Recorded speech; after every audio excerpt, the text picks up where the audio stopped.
Sobreira, a palavra está com você. Excelente aula, bem-vindo, boa noite. Boa noite, Pedrão, boa noite a todo mundo. Obrigado aí pelo convite. Vamos lá. Coube a mim falar sobre intubação orotraqueal.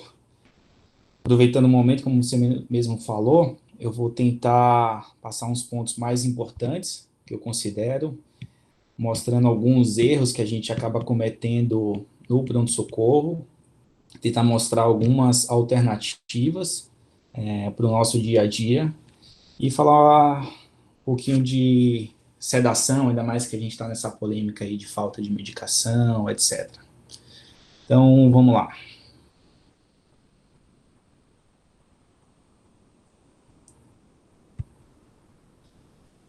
Deu certo aí? Vocês estão vendo? Sim, vendo e ouvindo. Então, vamos lá. Manejo de via aérea, intubação orotraqueal. É um procedimento médico que visa a colocação de uma cânula no interior da traqueia com auxílio de acessórios específicos para assegurar um suporte ventilatório eficiente e seguro. Quando a gente indica uma intubação orotraqueal?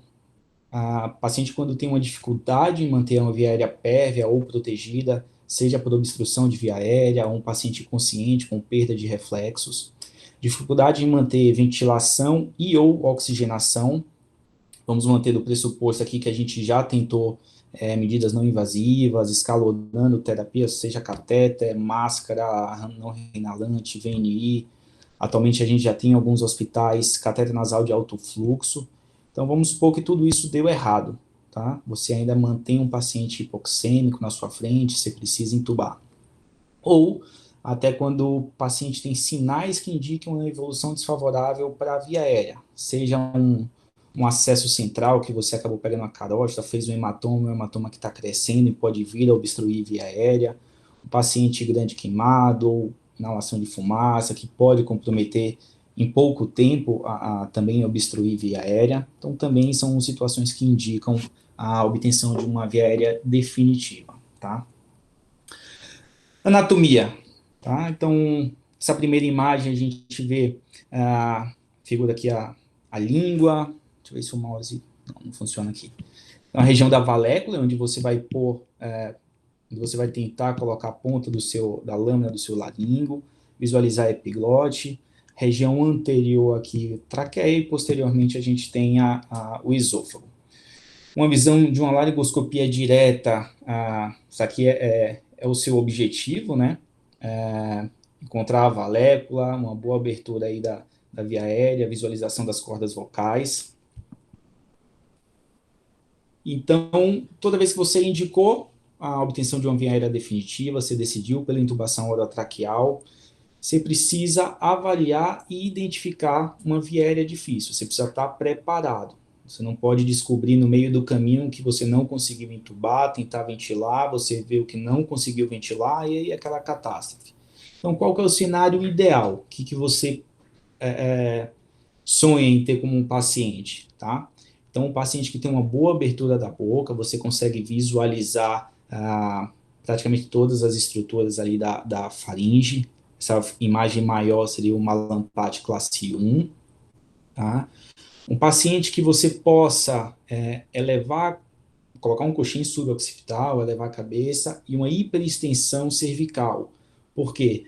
O paciente, quando ele está, essa imagem superior você vê que cada eixo está em um plano diferente, seja o eixo oral, o eixo faríngeo, o eixo laríngeo. Então, para você tentar retificar os eixos e obter uma laringoscopia satisfatória, você precisa de um coxim occipital, você vai garantir ali uma sincronização do eixo faríngeo e laríngeo, e quando você hiperestende a região cervical, você acaba aproximando também o eixo oral para garantir um sucesso aí na sua laringoscopia. E o seu objetivo seria a visualização aí da epiglote com as cordas vocais, tá? Então, o que você precisa estar alerta? Então, tudo aquilo que foge do cenário ideal, você tem um risco de encontrar uma via aérea definitiva e ter problema com o seu procedimento. Então, o paciente com extensão do pescoço limitada, tá? Uma distância interincisivos comprometida, paciente que tem uma abertura da boca menor que 2 dedos, depois eu vou falar alguns parâmetros. Uma distância tirometoniana e uma distância externometoniana também comprometida. Na verdade, quando você tem uma extensão limitada do pescoço, você acaba reduzindo essas distâncias, então você vai ter dificuldade em conseguir sincronizar ali os eixos da imagem anterior que eu falei. Tá? Pacientes vítimas de trauma, queimaduras, tumores de cabeça e pescoço podem comprometer também seu procedimento. Pacientes obesos, malformações congênitas, tudo isso você precisa identificar e se preparar para uma possível intercorrência. Tá?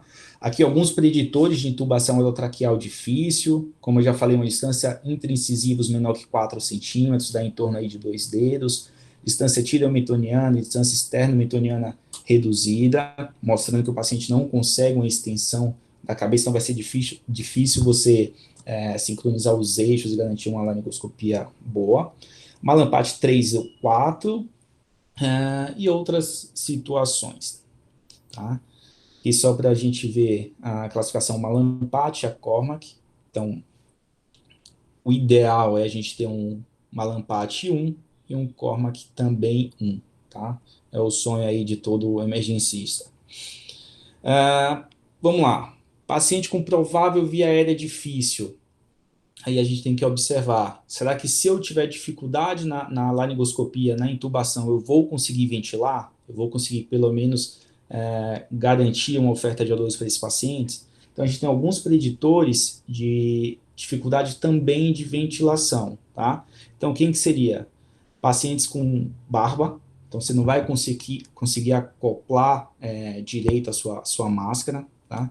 Pacientes obesos, então dificilmente você também consegue uma boa acoplagem, então vai vazar oxigênio, você não consegue ventilar direito. Idosos, pacientes sem a dentição, então você cria aí buracos durante o acoplamento da sua máscara. Pacientes pneumopatas também têm uma certa dificuldade na ventilação. Então, uma via aérea difícil não é só uma dificuldade na laringoscopia, tem uma dificuldade na ventilação desse paciente. Então, assim que você identificou, talvez aí um paciente com via aérea difícil, você tem que ter um planejamento, tá? Então, estou diante de uma possível via aérea difícil, eu consigo ventilar? Senão você vai estar numa situação que não intubo, não ventilo. Pior situação possível, com complicações aí chegando até PCR e óbito, tá? Então, você tem o seu plano A, qual que é o seu plano B? Se tudo der errado, você vai usar um bugie, você vai usar uma máscara laríngea, um combitube, que são dispositivos supraglóticos. Se não der certo, também temos alguns preditores de dificuldade de dispositivos supraglóticos, eu vou falar mais adiante. Se você não conseguir também usar esses dispositivos, qual é o seu plano C? Tubação retrógrada, você fazer uma crico por punção, crico cirúrgica, traqueostomia de urgência. Então, tem que estar tudo planejado e preparado, principalmente se você identificou algum sinal ali de via aérea difícil, tanto na laringoscopia quanto na ventilação, tá?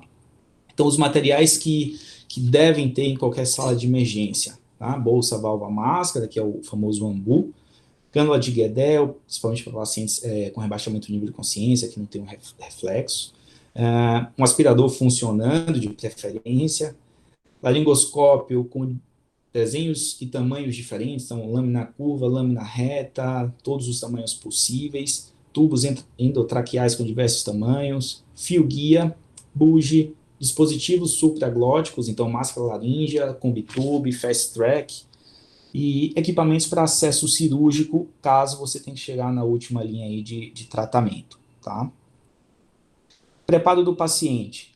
Então, todo paciente, famoso MOV, tem que estar monitorizado, tem que estar recebendo suporte de O2, mais oximetria, um acesso venoso de preferência calibroso, uma coisa que é muito importante. Então, 4 pontos que eu vou tentar enfatizar aqui no processo de intubação, né, garantia da uma via aérea definitiva. Então, um planejamento adequado, com ter todos os recursos e materiais ao seu lado, um posicionamento adequado do paciente, uma boa pré-oxigenação e uma boa sedação, tá? Se vocês conseguirem pelo menos focar nesses 4 pontos, já está de bom tamanho. Então, vamos lá. Posicionamento. Como eu já falei anteriormente, você precisa sincronizar aí os eixos oral, laríngeo, faríngeo. Então, como que a gente consegue fazer isso? Um coxinho occipital e uma hiperextensão cervical, tá? É a melhor forma para a gente conseguir visualizar a via aérea. E, além disso, idealmente, uma cabeceira elevada. Eu trouxe essa imagem aqui. Perceba que, olha a altura dos dois médicos que estão dos lados e a pessoa que está tentando entubar. Ela deve estar aí, não sei se ajoelhada no chão, toda curva, sei lá como que ela está. É desconfortável para o médico, não tem necessidade, é um procedimento que gera estresse, se você está ainda numa posição desconfortável, a chance de você cometer erros é maior. Fora a situação que tem algumas pessoas que, por inexperiência, enfim, acaba aproximando tanta a cabeça que parece que quer entrar com a cabeça dentro da boca do paciente. Então, com isso, o que você acaba fazendo? Você acaba visualizando a via aérea com um olho só, então você perde a profundidade, então fica até mais difícil para você visualizar. Então, o ideal é você manter uma postura confortável para você, manter uma certa distância. Você tem que visualizar com os dois olhos para você ter uma noção de profundidade, até para você conseguir passar o tubo pela via aérea. Eu trouxe essa outra figura, na verdade é só para mostrar que uma cabeceira elevada com o médico numa posição mais confortável facilita o procedimento. Obviamente que o paciente você não vai deixar assim com a cabeça solta, nada disso que está fazendo, mas é só para mostrar que uma cabeceira elevada você consegue melhorar tanto a pré-oxigenação pela mecânica pulmonar, como também fica mais confortável para você e é um procedimento acaba saindo com uma taxa de sucesso maior. Tá? Técnicas de intubação orotraqueal. Então, a gente tem técnica convencional, que é aquela técnica do anestesista, num ambiente ideal, centro cirúrgico, paciente em jejum, enfim. Técnica de sequência rápida. Vou trazer, não sei se todo mundo conhece aí, mas um conceito novo que eu acho que no momento que a gente se encontra é uma coisa a se pensar em fazer, que é a intubação de sequência atrasada e uma intubação acordada, tá? Então vamos lá. Como eu falei, técnica de intubação tradicional, ambiente controlado, você faz em procedimentos eletivos, o paciente está em jejum, não é nenhum procedimento de urgência, um pneumopata desaturando, então você tem calma para fazer tudo, então você consegue dar uma pré-oxigenação adequada, você consegue sedar, ventilar, bloquear e intubar, tá? Qual que é o problema dessa técnica tradicional, principalmente no ambiente de urgência e emergência?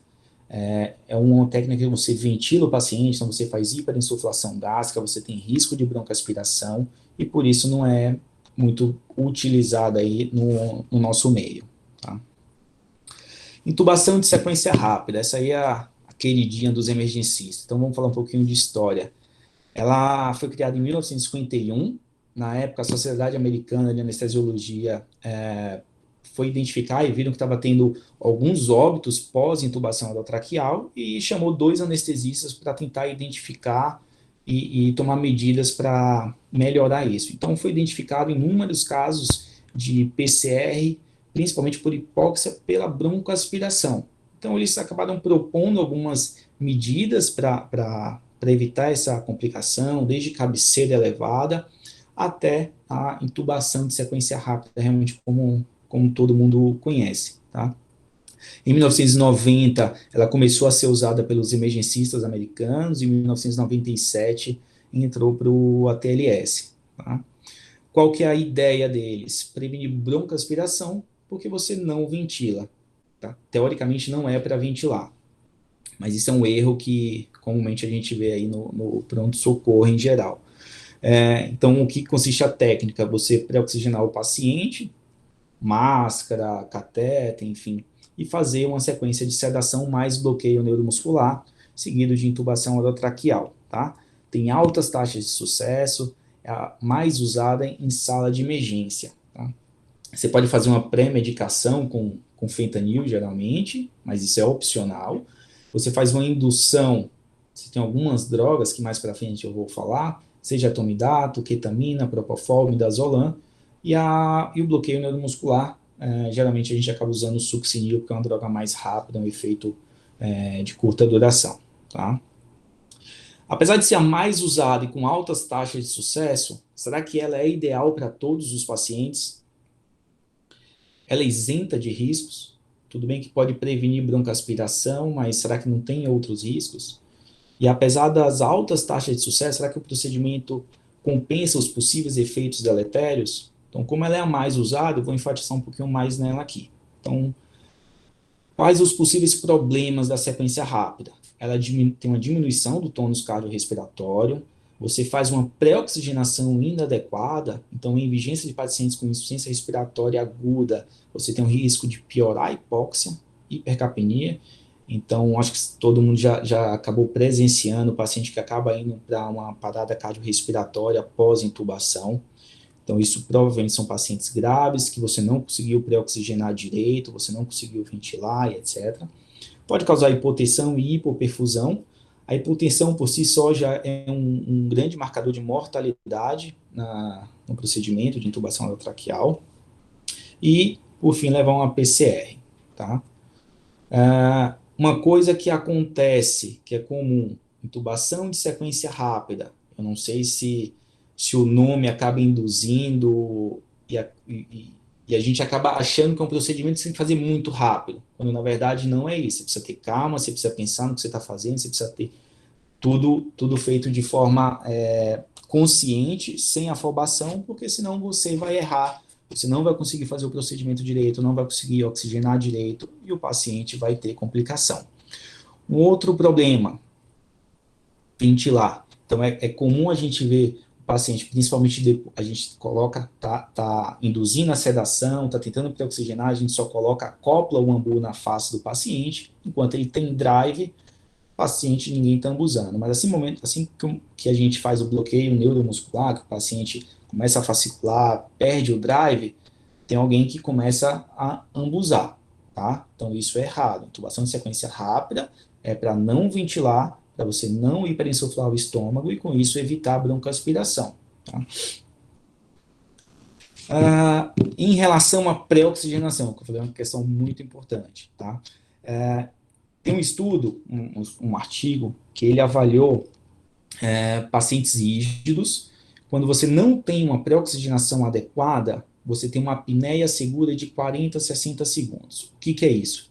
Então, a partir do momento que você faz a indução, o bloqueio, você consegue, o paciente está sem drive, você tem 40 a 60 segundos para conseguir efetuar a sua intubação orotraqueal sem nenhum efeito deletério, tá? O paciente mantém uma saturação aí acima de 90. A gente consegue ver nesse gráfico aqui do lado que quando a saturação abaixa de 90, a gente tem um paciente bem hipoxêmico, com a PO2 abaixo de 60. Tá? Isso é grave e leva a diversas complicações.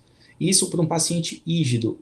Imagina como seria um paciente com COVID, com pulmão gravemente acometido, você acha que ele vai ter 40, 60 segundos? Não. Então, é muito complicado você não pré-oxigenar adequadamente um paciente grave, que são, na verdade, os pacientes do nosso dia a dia no pronto-socorro central. Tá? Então, por mais que seja intubação de sequência rápida, você tem que fazer o passo a passo, você tem que pré-oxigenar adequadamente, porque senão o paciente vai agravar ainda mais a hipóxia que ele já está e vai parar. Tá? Então, uma pré-oxigenação adequada em paciente isso, você garante uma apneia segura, já quase triplica vezes 5. Então, você já consegue de 3 a 5 minutos manter o paciente sem drive, que ele não vai fazer uma hipoxemia grave.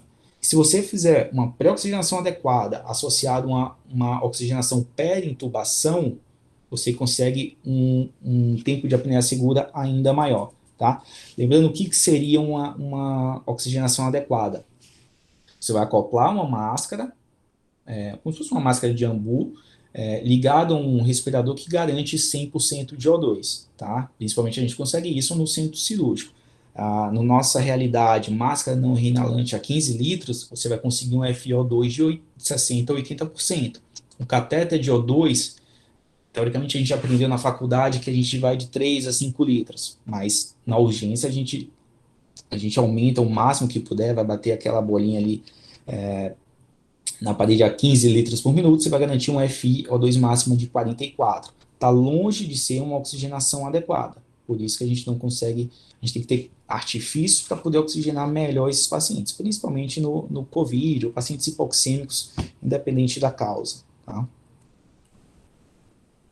Ups. Aqui mais um gráfico, um estudo que estava mostrando que todos os pacientes apresentam uma dessaturação crítica da hemoglobina, mesmo antes da recuperação do bloqueio neuromuscular. Então, até pacientes rígidos, ele começa a dessaturar a níveis críticos antes do paciente conseguir recuperar o drive. Então, a intubação de sequência rápida, ela é efetiva, mas tem riscos. Então, você precisa garantir ou minimizar esses riscos, tá? Então, fatores de risco. Então, quem que são os pacientes que você precisa ficar de olho, você precisa fazer uma pré-oxigenação melhor, para evitar uma PCR. Tem um estudo prospectivo francês, foi um estudo em 64 UTIs, para analisar fatores de riscos para PCR pós-intubação. Então, quem que foram os cinco grandes grupos? Então, obesos, idosos, maiores de 75 anos, pacientes que já estavam hipotenso pré-intubação, e paciente com hipoxemia pré-intubação, e uns pacientes que você não conseguiu pré-oxigenar, tá? Mais uma vez, batendo na tecla da pré-oxigenação. Então, ele viu e concluiu que intervenções antes e durante a intubação, otimizando a hemodinâmica e minimizando a hipoxemia, são capazes de reduzir PCR e, consequentemente, mortalidade. Baseado nisso, e tendo em vista a importância de uma pré-oxigenação bem feita, foi criado, aí, vamos dizer assim, um método intubação de sequência atrasada, que ela dá ênfase a uma pré-oxigenação. Qual que é o objetivo? Uma desnitrogenação do pulmão. A gente tira todo o nitrogênio do pulmão, substitui por oxigênio, e a ideia é você aumentar o período de apneia segura, tá? Como que é esse procedimento? Então, primeiro, garantir um bom posicionamento para garantir uma boa laringoscopia. Você faz ketamina ou ketodex. Ketodex, na verdade, é uma ketamina mais precedex. Mais para frente eu vou falar um pouco mais da ketamina, tá? Ela é um excelente sedativo com efeito analgésico e que garante que o paciente não tenha perda de reflexo, o paciente mantém drive. Então, você acalma o paciente, seja aquele paciente que está muito hipoxêmico, que está agitado, que não está tolerando máscara, está tirando um VNI. Então, você faz a sedação com ketamina, o paciente mantém drive, mantém reflexo, mas ele apaga, tá? Então, você consegue deixar ele, seja máscara não reinalante mais um catéter nasal de alto fluxo, tá? Catéter nasal de alto fluxo, não. Um catéter com 15 litros, essa é a nossa realidade, catéter 15 litros, e por cima do catéter uma máscara não reinalante para você garantir o máximo possível de FiO2, tá? E se o paciente estiver muito hipoxêmico, você pode acoplar um CPAP, tá? Então, você sedou, fez uma pré-oxigenação adequada por pelo menos 3 minutos, e a partir daí você tem duas opções, na verdade, 3 até. Tem alguns casos que com a ketamina você consegue uma melhora respiratória tão boa que você consegue até abortar a intubação orotraqueal, tá? Mas a grande maioria das vezes você vai para 2 caminhos. Ou você acaba bloqueando e faz a intubação orotraqueal, mas é isso com a condição muito melhor do paciente pré-oxigenado.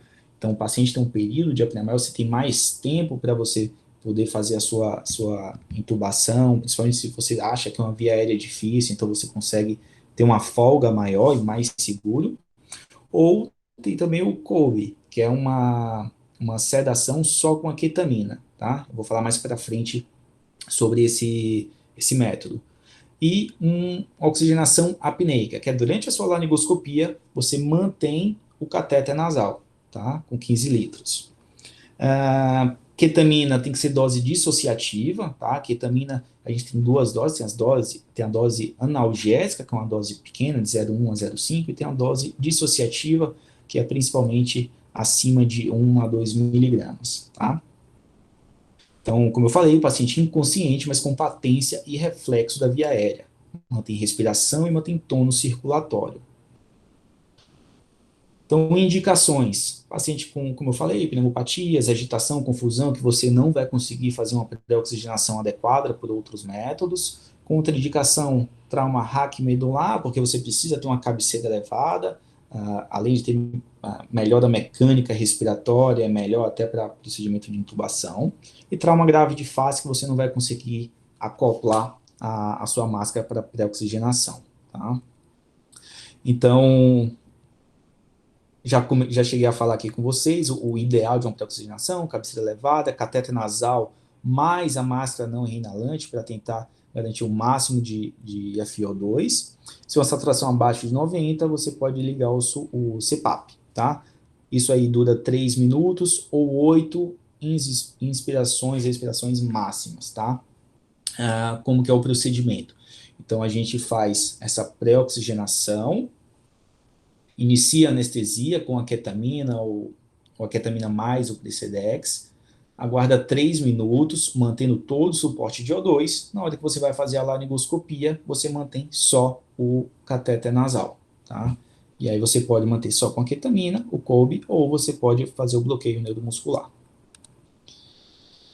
Vantagens. Ketamina, falando um pouquinho mais dessa droga, que é muito pouco utilizado em nosso meio, tá? É uma droga hipnótica, analgésica, produz uma amnésia, deixa o paciente imóvel, mantém uma estabilidade hemodinâmica, não provoca depressão respiratória, o paciente mantém patência de via aérea, mantém reflexo de via aérea, e é uma droga simpático-mimética, tá? Desvantagens. Acho que talvez por isso que ela não é uma droga muito usada. Ela pode produzir agitação e alucinação, mas isso é dose dependente, tá? Vou explicar mais ou menos, vou explicar daqui a pouquinho as doses. Cialorreia, nistagmo e laringoespasmo, tá? Então, às vezes, se for um paciente com via aérea difícil, que você não quer correr o risco de bloquear, sem garantir que você tem uma boa laringoscopia, então você faz o ketamina, você faz a pré-ventilação, a pré-oxigenação, você faz a laringoscopia. Se você vê que você consegue ver a via aérea, possivelmente, na hora que você introduzir o laringo, introduzir o tubo endotraqueal, o paciente pode fazer laringoespasmo, então você pode ficar tentando 1, 2, 3 vezes e acabar tendo lesão de via aérea. Então, o que você pode fazer nesses casos? Que você garante que você laringoscopou e você viu via aérea, é você já deixar de stand-by uma succinilcolina, você faz o bloqueio, tira essa intercorrência do laringoespasmo e produz e efetua a sua intubação endotraqueal, tá? Voltando à desvantagem de agitação e alucinação, depende da dose, tá? Então, a gente tem uma dose analgésica de 0,1 a 0,5 miligramas por quilo, e a gente tem uma dose dissociativa que é a partir de 1, 2 miligramas. Acontece que no meio do caminho, você pode acabar apresentando agitação e alucinação. O que a maioria das pessoas faz?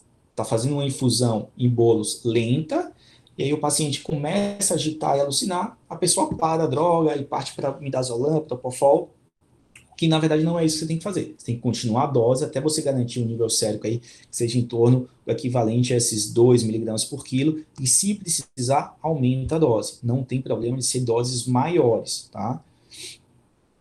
Tem que ser uma infusão lenta, infusão rápida pode causar um período aí de apneia, tá? Mas é um período curto, não tem maiores problemas. O início de ação, 45 a 60 segundos, uma duração de 10 a 20 minutos, tá? Ela serve só para indução, não é uma droga que a gente usa de manutenção. Falando um pouco agora do COB, que é o Ketamine Only Brief Intubation, ketamina como monoterapia, na dose dissociativa, sem bloqueio neuromuscular, tá? É uma intubação com manutenção da respiração. O paciente tem o drive, só que, aquilo como já falei antes, ele não relaxa a musculatura de via aérea e mantém reflexo. Então, cuidado aí, você pode ter alguma surpresa em relação ao laringoespasmo e ter alguma dificuldade aí na hora da introdução do tubo traqueal. Tá? Você pode usar em via aérea difícil, pacientes com baixa reserva funcional, que se você perder o drive, não conseguir ventilar direito, você vai ter problema, e pacientes com risco de hipotensão, tá? Então, sequência rápida versus a sequência atrasada, que difere basicamente, né, é o quanto você consegue ser efetivo na sua pré-oxigenação. Então, sequência atrasada dá muita ênfase à pré-oxigenação e a gente já sabe por diversos trabalhos a importância da pré-oxigenação para evitar complicações, tá? Então, o quarto procedimento aí, né, a quarta técnica que a gente pode usar, intubação acordado. Acordado eu deixei entre aspas, porque não é um paciente que está completamente alerta, como eu estou aqui, como vocês estão aí. Então, o paciente tem uma sedação consciente. Você pode fazer um pouquinho de analgésico, um pouquinho de ansiolítico, para o paciente ficar um pouco mais calmo. Você precisa fazer anestésicos tópicos. Você pode usar principalmente num paciente com via aérea difícil, tá? Que você não vai correr o risco de não conseguir entubar, não conseguir ventilar e o paciente acabar tendo hipoxemia grave. Você precisa de 100% da cooperação do paciente, você não adianta fazer em pacientes agitados, ansiosos, que vão ter dificultar muito o procedimento, e você pode usar ou não o fibroscópio, tá? Via aérea difícil, tá? Segundo a Sociedade Americana de Anestesiologia, situação clínica em que o médico treinado experimenta dificuldade na ventilação por máscara facial, dificuldade com intubação orotraqueal ou ambos, tá? Então, não é basicamente eu não conseguir intubar, eu não consegui intubar e ou não conseguir ventilar, tá? Qual que é o seu plano B? Se falhar os planos, o seu procedimento do plano B, qual que é o seu plano C? Então, isso tudo tem que estar programado e preparado, tá? Então, o Buge, tem a fotinha aí do dispositivo, tá? Você pode usar principalmente para paciente com Cormac 2 e 3, que você acaba não conseguindo ver direito ali a veia aérea. Então, na ponta do Buge, ele tem uma inclinação que você passa por debaixo da epiglote para tentar entrar na via aérea, na traqueia, e conforme você vai introduzindo, você vai sentindo uns cliquezinhos que é a ponta do Buge passando pelos anéis da traqueia, tá? Tem que ter um pouco de cuidado com risco de lesão de via aérea, e não é sonda trocadora, tem muita gente que acaba trocando sonda aí com o Buge, tá? Dispositivos supraglóticos, tá? Não é uma via aérea definitiva, é usado no recurso ali que você não consegue entubar, você precisa ventilar o paciente até conseguir ver alguém mais experiente, e pode ser usado para procedimento de curta duração. Às vezes um procedimento cirúrgico ali de 1 hora, você não quer entubar, você pode fazer uma sedação e deixar o paciente com um dispositivo supraglótico, tá? Mas a nível de emergência, a gente não quer uma sedação rápida, a gente precisa entubar, a gente precisa garantir uma via aérea definitiva, tá? Tem também alguns scores que, não score, mas marcadores de dificuldade, do mesmo jeito que a gente tem alguns sinais de dificuldade de laringoscopia, dificuldade de ventilação, a gente também tem de dificuldade de ventilação com dispositivo supraglótico, tá? Então, paciente que não consegue ter uma abertura da boca muito grande, então abre no máximo 2 dedos de distância entre os incisivos, obstrução de via aérea, paciente com distorção da via aérea, tá? Também são pacientes que podem não responder bem e não ventilar bem com dispositivos supraglóticos. Então esse primeiro é a máscara laríngea, o do meio é o Combitube, tá? E o terceiro é o Fast Track, que é um pouco mais rígido que a máscara laríngea. Ele tem uma formação que na parte distal dele, que está diretamente ligado ali na via aérea, posiciona, na teoria, se você conseguir colocar um tubo endotraqueal por dentro do Fast Track, teoricamente, ele já consegue de cara ali na via aérea e você fazer a intubação orotraqueal. Depois você tira o Fast Track e mantém o tubo dentro da traqueia, tá? Não deu certo o seu plano B, você não conseguiu ventilar, tá? O que você pode fazer? Intubação retrógrada, como que é a técnica? Através da membrana cricotireoide, você faz uma punção, tá? Você pode fazer uma punção com uma seringa, um gel calibroso, 14, uma seringa com água, por quê? Porque quando você entrar na via aérea, quando você aspirar, vai virar, então você vai ver bolhas que garante que você está na traqueia, está dentro da via aérea, tá? Você vai cefalizar ali a angulação, e você vai tirar a agulha, manter um gel e passar um fio guia, tá? Você pode usar um laringoscópio para ajudar a pinçar esse fio guia que vai estar na faringe, laringe, e através desse fio guia, como se fosse uma técnica de Seldig, você coloca o seu tubo endotraqueal, tá? Você vai colocar até você ter uma certa resistência, que vai ser quando ele estiver cutucando aqui na parte interna da região da punção, partir do momento que você sentiu essa resistência, você tira o fio guia, o tubo já está dentro da traqueia, é só você continuar a progredir, tá? Outras opções, crico, tá? Crico por punção, crico cirúrgica. Também tem alguns marcadores de dificuldade de você fazer uma crico, tá? Seja um paciente que já foi abordado via aérea, pacientes com hematomas, obesos, tudo que vai atrapalhar a sua anatomia ali, tá? Obesos, pacientes que já têm uma radioterapia prévia, tumores de pescoço, enfim. Então, você tem uma cricopunção, do mesmo jeito que você faz a punção para fazer intubação retrógrada, você vai fazer essa punção para crico, só que dessa vez você vai angular ela para os pés, né? Quando você faz a intubação retrógrada, você vai angular para a cabeça, para fazer crico para baixo. Então, tem alguns dispositivos, já kits prontos, que você consegue fazer através de uma punção só, você já coloca o kit, que já tem uma cânula para crico específica, tá? Tem uma outra técnica também, que você faz essa punção com gel 14, isso é muito no pré-hospitalar. Faz uma punção com gel 14, e através dessa punção você pode acoplar uma seringa de 3 ml e aquele adaptador do tubo endotraqueal, se não me engano, acho que é o 7,5, você tira o êmbolo, você coloca esse adaptador na seringa e você acopla no ambu, você consegue ventilar. Ou colocar um dispositivo em Y, você liga uma fonte de oxigênio numa ponta e na outra você vai fazendo oclusão intermitente para garantir uma ins e expiração, tá? Mas isso é última situação, você consegue garantir uma mínima oxigenação por um curto espaço de tempo, tá?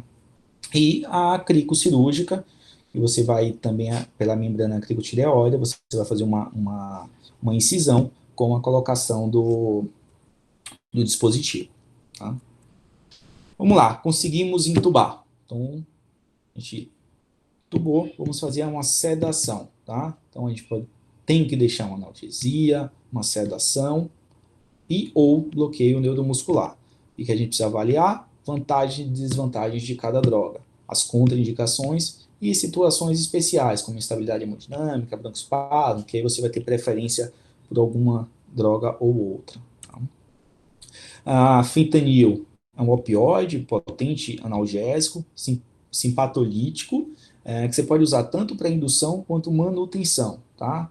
Contraindicação absoluta é só a hipersensibilidade à droga, você tem que ter cuidados com hipotensão, depressão respiratória, tórax rígido, principalmente se você usar uma infusão rápida, e broncoespasmo, tá? A dose é de 3 microgramas quilo, de forma lenta, para você dar aí em torno de 1 minuto essa droga. O início de ação dela é de 3 minutos, então se você usar o fentanil como um analgésico pré-indução, você precisa fazer isso pelo menos 3 minutos antes. Não adianta a gente fazer, como eu falei, achar que uma intubação de sequência rápida tem que ser tudo rápido, então você faz o fentanil, 10 segundos depois você está fazendo a sua sedação e 10 segundos depois você está fazendo o bloqueio neuromuscular. Então, assim, durante a intubação, o fentanil não vai estar agindo. Então, você precisa ter calma.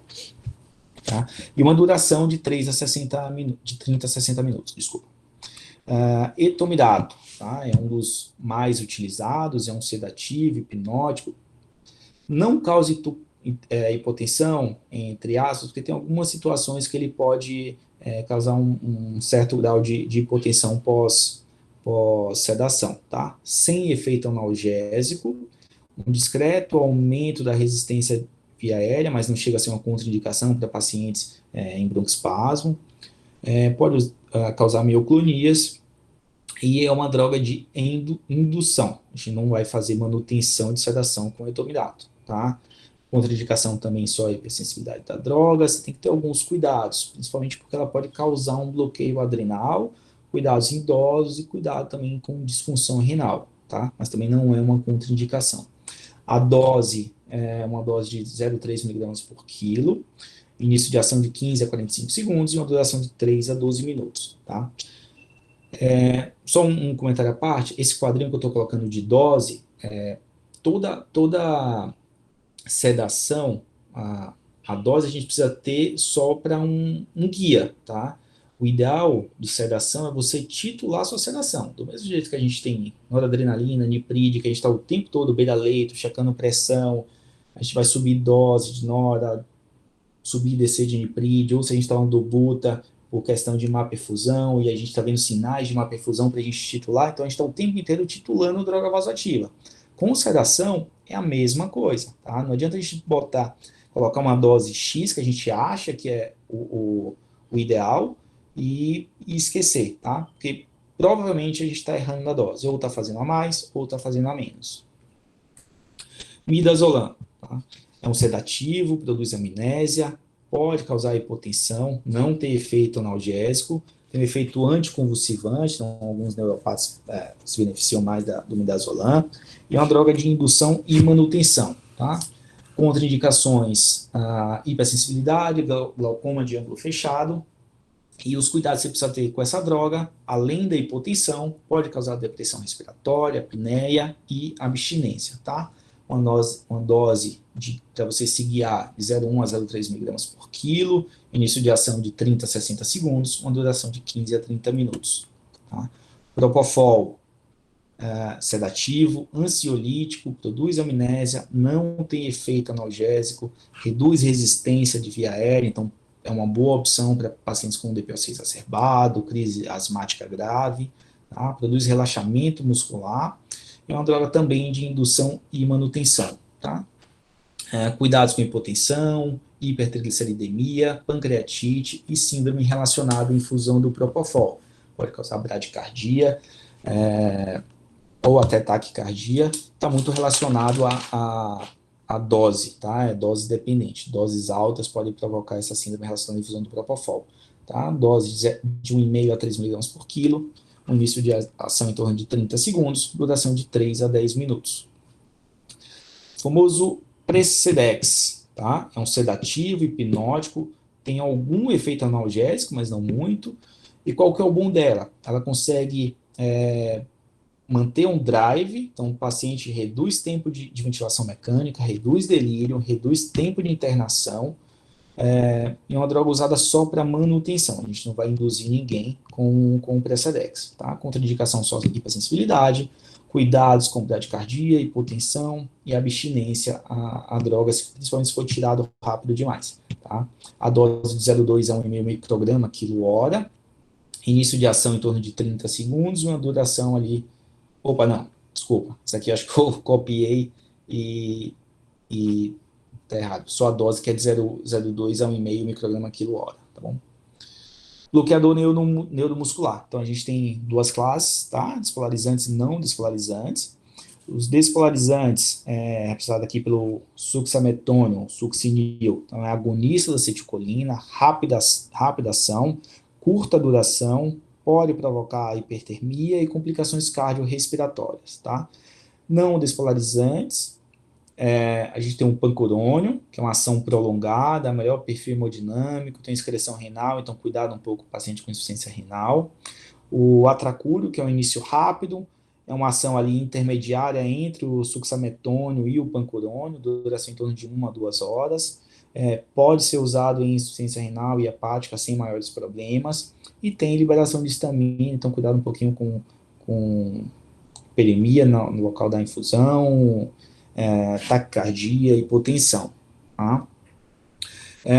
Então a gente conseguiu entubar o paciente, a sedação, falei algumas drogas aí, e se o paciente já está entubado, sedado, você já está tentando tratar tudo que indicou a sua intubação, tá? Enquanto isso, o que a gente precisa fazer? Manter a menor dose de sedação necessária, tá? Uma técnica boa para isso, que a gente precisa fazer, é o despertar diário, tá? Despertar diário, desde 2000, o estudo no New England mostrou que produz um menor tempo de ventilação mecânica, menor tempo de UTI e, consequentemente, um paciente que ele está acordado, você consegue avaliar o neurológico, o paciente não vai ficar inconsciente depois que você desliga a sedação por mais tempo, e acabou levando também uma menor solicitação de TC de crânio, tá? No Lancet, em 2008, saiu um novo artigo também confirmando todas essas características, tá? Critical Care, 2003, menos efeito a longo prazo, seja paciente com uma característica parecida com estresse pós-traumático, menos complicação, menos PAV, menos bacteremia, menos TVP, menos TEP, tá? E menos mortalidade, porque você acaba diminuindo todos esses outros fatores aqui, tá? Então, você acaba... Qual que seria a técnica aí da despertar diário? Você chega de manhã no seu paciente grave, entubado, sedado, você desliga seu sedativo, avalia como o paciente vai acordar, faz um exame neurológico básico, você consegue até perguntar para o paciente, a depender como que ele está de dor, regula a sua analgesia, se o paciente acorda um pouco agitado, tudo, você acaba voltando uma dose metade do que você estava antes. Então, com isso, você vai diminuindo dose progressivamente até você chegar na sua sedação ideal, tá? Ideal ali, um RAS 0, -1, -2 no máximo. Você não precisa, dependendo do paciente, obviamente, deixar o cara chumbado ali, RAS -5. Obviamente, você tem alguns pacientes que você precisa deixar com esse nível de sedação, tá? Desmame de sedação, tá? Então, você tubou, sedou, tratou todas as condições que tinham indicado a sedação, você já está pensando em extubação. Então, redução gradual das drogas, idealmente uma estratégia multimodal, tá? Tem tomado conta aí das UTIs nos últimos anos. O que seria a estratégia multimodal? É a gente sair da mesmice do fentanil e midazolam, tá? A gente, através de outras drogas, a gente consegue agir por mecanismos diferentes, então você tem um efeito melhor de sedação e analgesia, e você consegue reduzir as drogas tendo um menor efeito colateral de cada droga, tá? Então, você começa a reduzir as medicações e superficializar o paciente. Agitação é uma das situações aí que atrapalha nosso desmame. Então, a gente começa a diminuir a sedação, o paciente agitou. O que vocês fazem? Volta tudo à sedação. Então, mais um dia, paciente entubado. Por aí vai. Se o paciente agitar, você precisa saber por que ele está agitando. É dor? Então, tem uma escala que é a BPS, que você consegue aplicar com o seu paciente para saber, com certa sensibilidade, especificidade, se o paciente tem dor. Então, o que você faz? Otimiza a analgesia, mudança de decúbito, tenta ver se você controla a agitação, se for causada por dor. Controlou a agitação, você não vai precisar sedar novamente, pode dar prosseguimento aí ao seu desmame, tá? Delírio. Está em delírio, eu consigo fazer medidas não farmacológicas para esse paciente, trazer um familiar ficar próximo, entrar com antipsicóticos, alguns mecanismos aí para tentar combater o delírio e evitar voltar à sedação, doses altas e mais tempo de ventilação mecânica e todas as complicações inerentes aí ao procedimento. Tá? Critério para desmame. Então, você tem uma reversão parcial, então, você tem um paciente em curva de melhora, uma reversão até total da causa que levou o paciente à ventilação mecânica, nível de consciência adequada, com tosse, proteção da via aérea, paciente com estabilidade hemodinâmica, baixos parâmetros na ventilação, e o paciente que tem um balanço hídrico negativo, sem distúrbio hidroeletrolíticos graves, né? Você não vai estubar um paciente que está positivo, você vai estubar, tirar a pressão positiva, o paciente pode fazer aí um edema agudo na sua frente, ter que voltar para o tubo se é uma falha de estubação, tá? Antes de estubar, teste de respiração espontânea, então você vai, o paciente em suporte, menor de 8 principalmente, a pressão de suporte, PIP baixa, FO2 baixa, ou algumas situações tubo T é um pouco mais rigoroso, não precisa de tanto, então se você consegue deixar no ventilador em pressão de suporte é o ideal. Observar por um curto período como que o paciente vai evoluir em relação a sinais vitais, se vai ter sinais de desconforto respiratório, índice de Tobin, etc. Tá? Então é isso. Dúvidas? Alguém por aí? Ou todo mundo dormindo? Grande Sobreira, muito bom. Gostei dessa foto final aí. Ele tá aí? Cadê? Muito boa. Moçada, primeiro, queria parabenizar o Vitor, uma excelente revisão. E a aula fica gravada aí para estudos e para consultas no futuro. E queria abrir aí para a pergunta dos amigos.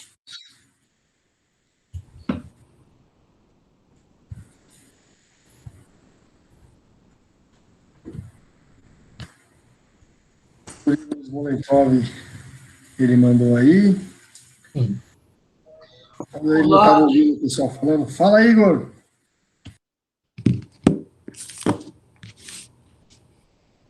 Só dar um tchauzinho aí, isso aí. O Igor, acho que ele está puxando a internet do vizinho, travou lá. Enquanto isso, se alguém quiser falar, quiser fazer alguma pergunta.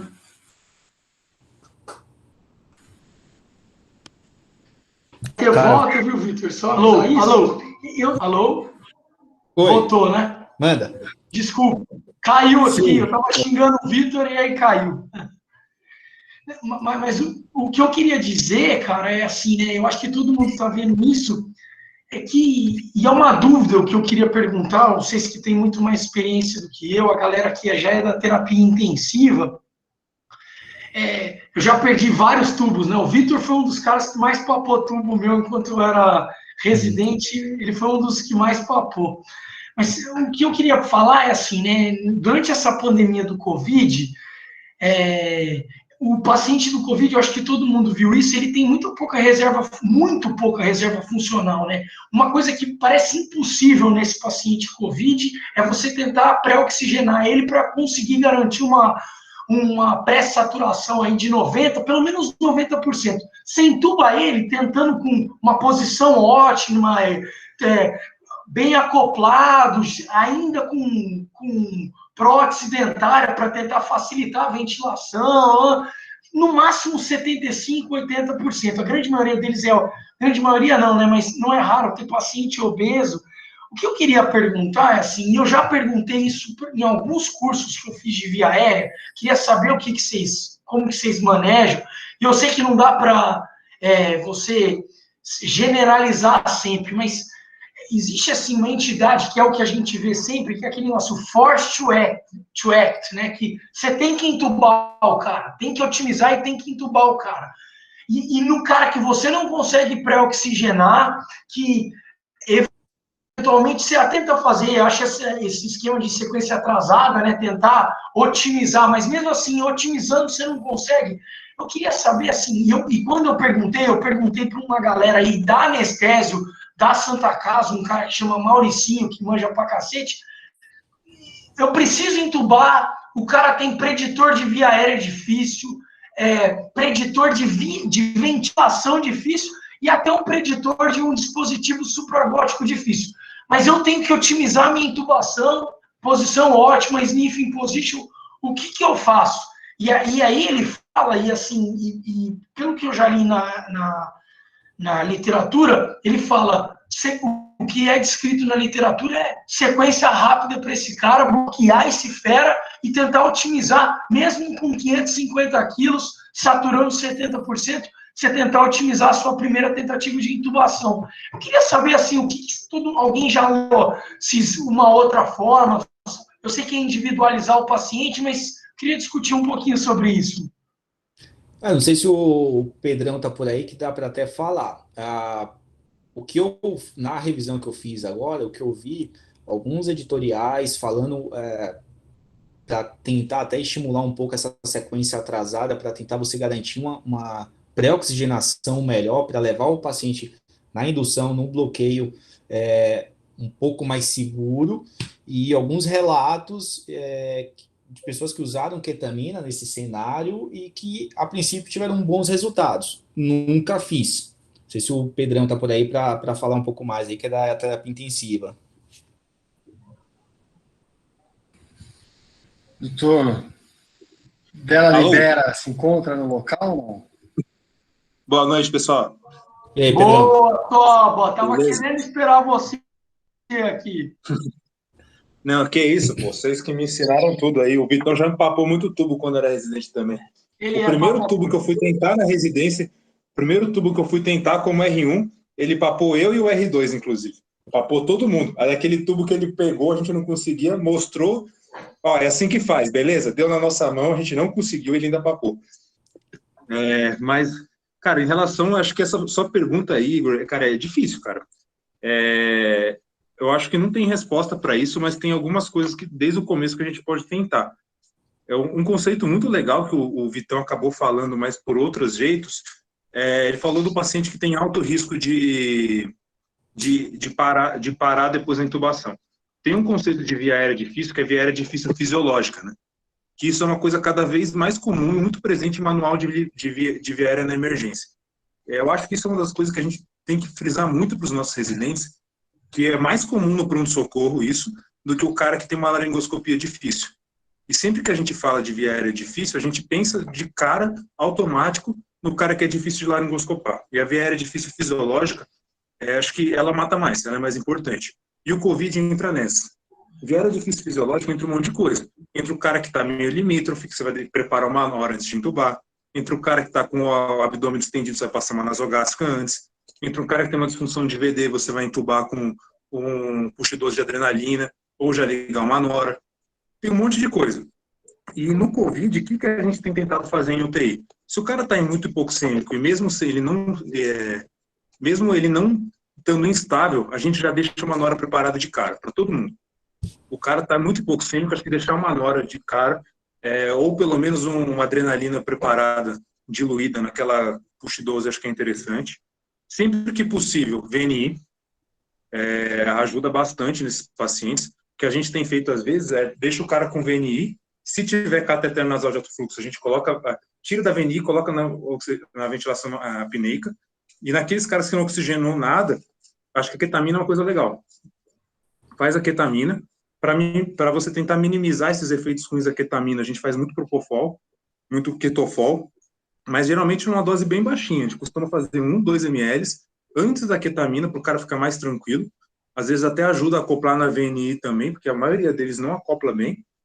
Faz 1 ou 2 ml de propofol, coloca na VNI, faz a ketamina, tira só depois, e se tiver ruim, bloqueia. Mas a ketamina antes é bem bacana, e é uma coisa que a gente tem feito bastante nesses pacientes. Mas sempre pensando em otimizar essas coisas, otimizar principalmente droga vasoativa, porque o cara pode parar depois. Sempre tem uma pessoa mais experiente. Acho que assim, via aérea difícil, fisiológica, cara, nunca é uma via aérea para você estar sozinho. Mesmo pessoa experiente, meus chefes, cara, nunca entubam sozinho. Eles chamam até alguém mais às vezes até alguém mais inexperiente se estiver junto. Mas via aérea é um procedimento sempre de 2 médicos.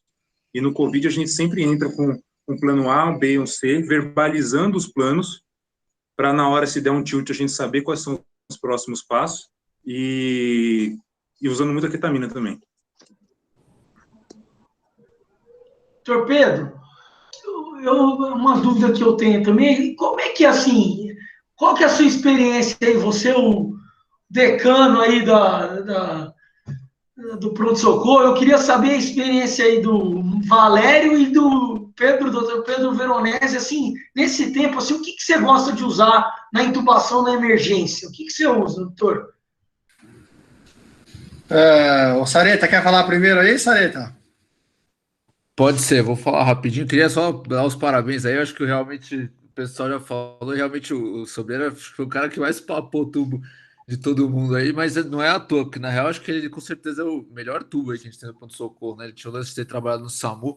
E quando eu entrei na residência, ele foi meu R2, que eu mais tive contato. Eu rodei com ele em vários estágios e já papou muito tubo, meu. Mas a primeira coisa que eu aprendi com ele, cara, foi no meu primeiro dia de R2, que ele foi o primeiro dia de chefe dele também no pronto-socorro. Sempre estar preparado, cara, assim, com um plano B, e agora o Toba falou, e é verdade, tem que ter um plano C também. Ele não vai lembrar, porque era o primeiro mês lá do horizontal, mas eu fui cardioverter uma idosa lá, coitada, parou, não tava nada de tubo do jeito, no jeito. Graças a Deus deu certo, voltou, assim, e não deu nada. Mas eu tomei um puta de um esporro, que eu nunca mais esqueci, mas foi com toda a razão, né? E aprendi que, cara, você tem que estar sempre preparado com o plano B e tem que ter agora um. E eu acho que uma coisa para mim que vai muito bem, cara, quando tem esses preditores aí de via aérea difícil, de ventilação difícil, a maioria das vezes eu consigo me resolver bem com o boost, cara. Eu acho que o boost foi uma coisa que é barata, todo mundo tem, você tira buge do bolso dos R2, né? E o buge me ajudou bastante, mas, cara, tubo difícil, assim, tem que respeitar. Na verdade, às vezes o preditor nem tem preditor de via aérea difícil e o tubo acaba sendo super difícil.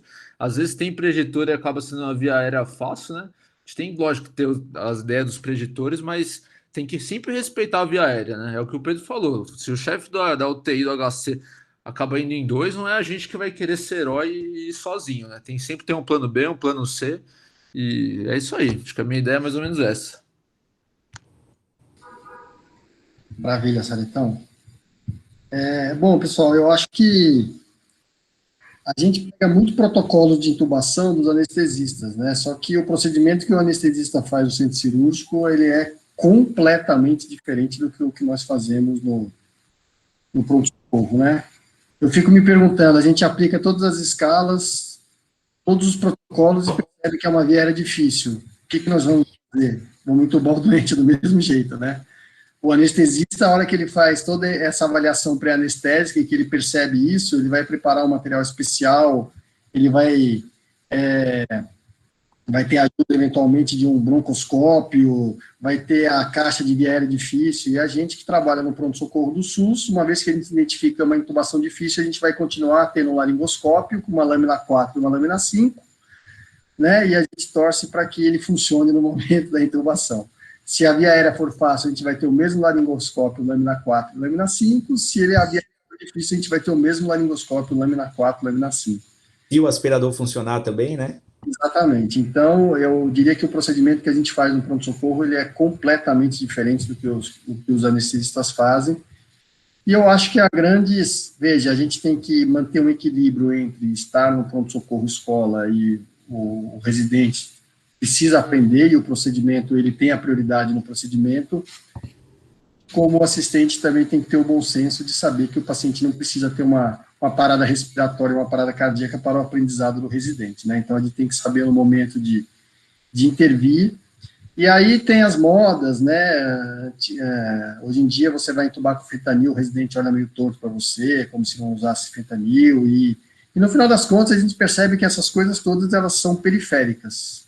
O que define uma intubação bem feita ou não, na verdade, é você conhecer a droga que você está usando, os efeitos colaterais, saber tatear a dosagem correta para não fazer muita medicação e o paciente acabar fazendo hipotensão e parando. Então, eu acho que o melhor esquema de intubação é aquele no qual você domina todas as drogas, sabe os efeitos colaterais, e quando você percebe que a intubação é difícil, lógico, sempre respeitando, né, a necessidade do aprendizado do residente e saber que o médico mais experiente, o momento que ele deve atuar, e sempre estar com o passo seguinte na cabeça, né? A gente não pode esperar dar errado o passo que a gente está fazendo para pensar no próximo passo. Então, eventualmente, a hora que te chamam para entubar uma via aérea difícil, você laringoscopa, mas já pede, ainda mais no pronto-socorro, para Santa Casa, onde eventualmente a gente não tem muito material, já chama o pessoal da cirurgia para abrir uma crico, então, eventualmente não vai precisar, mas já deixa, eu acho que deixar o próximo passo já pronto na sua cabeça e verbalizado para a equipe é sempre importante, porque você sabe que se você falhar, tem o próximo passo. Então, acho que essas são as dicas, né, e o resto a gente trabalha com uma realidade, aí você vai ver um fast track, você vai ver máscaras laríngeas que você passa o tubo por dentro, kits de crico que o clínico ele faz com uma punção, então tem uma série de outros dispositivos que infelizmente a gente lá no pronto-socorro central não tem. Mas eu acho que é basicamente isso, quero saber se alguém mais quer fazer algum comentário. Eu queria fazer mais um comentário, Pedro, queria enfatizar uma coisa que você acabou de falar, que é muito importante, e falar isso para os residentes diretamente. Via aérea, acho que no pronto-socorro sempre, mas via aérea, principalmente na hora de inventar a moda, sabe? Independente da medicação que seja, você acabou... Acontece muitos residentes, às vezes fez um curso, viu uma coisa diferente. Pessoal, na hora de uma via aérea de pronto-socorro, não é hora disso, de inventar a moda. É hora de fazer o que você sabe, fazer o que você tem intimidade, o que você sabe, a droga que você sabe utilizar, porque não dá para vacilar. Não dá para... Se a gente for ver todas as opções que tem, principalmente vindo de literatura de anestesia, que é uma coisa totalmente diferente da gente vai ficar maluco. A gente tem que saber conhecer poucas coisas. E uma coisa que eu não sei, eu queria perguntar a opinião de vocês também, assim, mas nesse pouco tempo que eu estou no PS, acho que as vezes que eu vi falha de via aérea, foi quando não foi falha de reconhecer que você falhou. Eu acho que isso é muito importante. Via aérea não pode ser um negócio de honra, porque eu já vi isso acontecer. Às vezes o residente fala, principalmente no final da R2, eu vou entubar de qualquer jeito, nem a cacete que eu vou perder isso aqui. Quando você vê o paciente está azul, está desaturando, já bronco aspirou, está quase parando. Então, via aérea não pode ser uma coisa de honra. E, mais uma vez, a importância de ter sempre alguém do seu lado. Alguém do seu lado falou, cara, para, troca, reconhece, tenta uma coisa diferente. Cara, tendo um pouco da minha experiência, obviamente bem menos que a do Dr. Pedro Veronese aí no PS, mas estou lá desde 2012 como residente, 2014 como assistente, 4 anos na horizontal, deu para ver muita coisa. E antes mesmo de reconhecer que ele está errando, que ele precisa passar para uma outra pessoa, identificar o porquê que ele está errando. E na grande maioria das vezes que eu precisei papar aí o tubo de alguns de vocês, enfim, o posicionamento era inadequado e a sedação ou bloqueio neuromuscular estava insuficiente. Então, o paciente mal posicionado, mal sedado. A chance de dar certo, mínima. Então, acho que um bom posicionamento e uma boa sedação, acho que te garante aí uma alta taxa de sucesso. Independente de qual método você vai usar, qual técnica, qual droga, enfim. Pedrão, mais experiente aí. Maravilha, grande Vitor. Eu acho que foi uma revisão excelente, né, para quem quiser fazer uma atualização sobre o tema. Eu vou te mandar o certificado daqui a pouquinho, doutor Sobreira, para você abrilhantar o seu currículo Lattes aí. Transmito um grande beijo da doutora Sandra para você, agradecendo aí a sua participação, ela infelizmente não pôde estar presente hoje. E damos encerradas as atividades científicas, né? Agora é hora de tomar uma cervejinha, de relaxar com a família, espero que todos estejam bem e que a gente tenha muita força aí para passar por essas próximas semanas aí, que vão ser semanas difíceis aí. Grande beijo. Valeu, obrigado aí pelo convite, um abraço a todos, boa noite.